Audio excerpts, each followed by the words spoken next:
Leviathan is not dead. Right now, while you are watching this, the Bible tells you that there is a monster God has not yet chosen to kill. Not a metaphor, not ancient poetry, a named target, a scheduled execution, with no date in human history.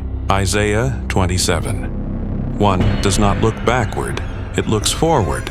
On that day, the Lord, with his fierce and great and mighty sword, will punish Leviathan the fleeing serpent, Leviathan the twisting serpent, and he will kill the dragon that is in the sea. Will kill. Not killed, not defeated long ago. One word, and it changes everything. Because if the execution is still ahead, then right now you are standing inside the waiting period. And that may be the darkest phrase in all of Scripture. Chapter 1. The beast no hand can kill. Before Isaiah schedules the execution, Job 41 makes one thing absolutely clear. If this is left to man, it will never die. God does not describe Leviathan as a dangerous animal. He describes it like a wall. Can you hook it? Can you bind it? Can you make it serve you? No, not once, not even close. Weapons break against it. Hooks snap. The proudest warriors collapse before they ever get near it. This is not a hunt. It is humiliation. Job is forced to look at a creature that destroys the lie of human control. Not because Leviathan is stronger than God, but because it is stronger than man in every way that matters. Most monsters can be tracked. Most threats still belong somewhere inside the chain of violence. You follow the trail, you corner it, you drag it into the light.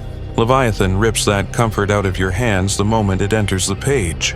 The text does not build suspense around whether man can kill it. It erases that possibility before the first sentence is over. Stop. Because that raises the question the Bible hides in plain sight. And once you hear it, you cannot unhear it. If only God can kill Leviathan. Why has he not done it yet? That question does not lead where you expect. Not into doubt, into something colder. Psalm 104 does not describe panic when it mentions Leviathan. Ships still sail. Creation still moves. Life continues. And Leviathan is there. Not chained in some forgotten hell, not a memory, not a legend. There, now, in the same sea that carries human ships.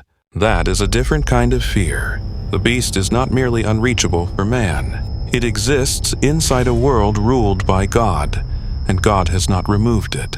Leviathan is not a mistake in creation. It is an allowed presence within creation, a being no human gaze can tame, a being no human hand can bind, a being the throne has not yet chosen to erase. Which means the world you are living in right now is not finished. It is not clean. It still contains what should not be there. And those who try to turn Leviathan into a metaphor are not escaping the fear. They are walking straight into it. Because it does not matter whether Leviathan is a sea beast, a force of chaos, or something older than flesh. The conclusion is the same. It has not yet reached its final moment. Chapter 2. The verse that moved the killing into the future. Isaiah 27:1. One verse, one sword, three names for one ancient evil. Leviathan, the fleeing serpent. Leviathan, the twisting serpent. The dragon in the sea. Three titles, and one coming act of judgment. On that day. Not in the age of myth. Not in some forgotten war beneath the primal sea. Not yesterday. On that day, God comes with his fierce, great, and mighty sword, and drives it into the being that has outlived every human civilization that ever tried to understand it. Future tense, a fixed moment. Not memory, a sentence awaiting fulfillment. And the moment you hear it that way, the temperature of the entire subject changes. Leviathan is not a defeated monster from an old story. It is marked, tracked, reserved. Its death is written. Its survival is structured. And the real world hangs between those two horrors. Man cannot touch it. God has not yet chosen the moment. That is what makes Isaiah 27:1 not just prophecy, but a warning sign nailed onto reality.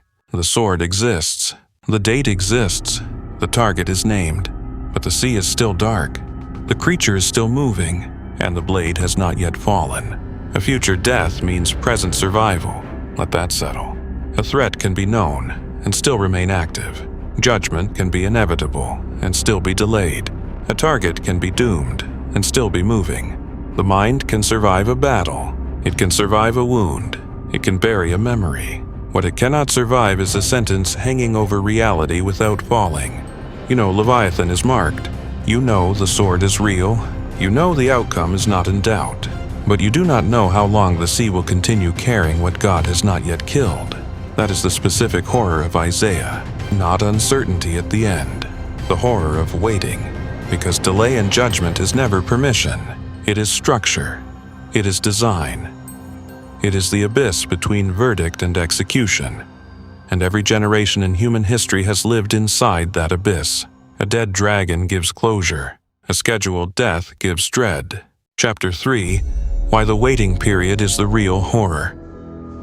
So why leave it alive? Why write the sentence and delay the execution? Because the Bible is not merely showing you a monster. It is showing you the unfinished condition of the world.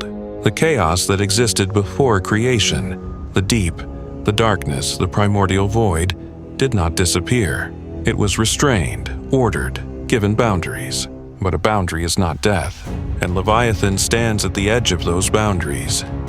In the dark water beneath everything humanity has ever built, moving with the patience of a creature that does not measure time the way we do.